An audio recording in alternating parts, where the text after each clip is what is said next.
D'ici la fin du mois, c'est un joli chèque de 488 000 € que la ville de Ploemeur s'attend à recevoir. Une indemnisation pour préjudice économique mais aussi écologique suite au naufrage de l'Erika. La commune a fait partie des collectivités qui avaient refusé toute négociation pour porter l'affaire en justice. Il lui aura quand même fallu attendre 12 ans pour obtenir gain de cause. N'est-ce pas relativement court par rapport au combat de nos prédécesseurs? Et puis l'enjeu, là, il est important, c'est de faire reconnaître définitivement le préjudice écologique.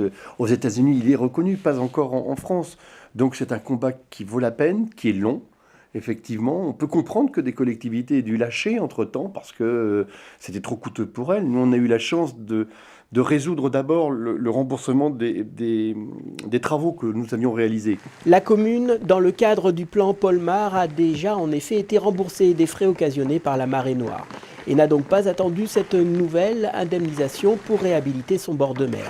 Tout comme la communauté d'agglomération du Pays de Lorient qui, elle aussi, s'était portée partie civile dans ce procès.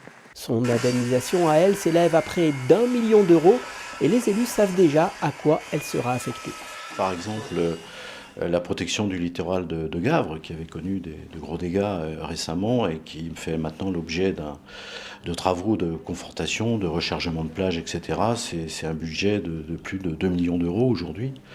Mais nous savons que nous avons aussi d'autres secteurs de l'agglomération sur le trait côtier dont il va falloir s'occuper. Donc on voit que ce million-là va nous servir et nous aider finalement à faire ces travaux. Dans le département, les fêtes de fin d'année avaient été ternies par le naufrage de l'Erika. 12 ans se sont depuis écoulés, mais l'on n'a pas encore fini d'en entendre parler.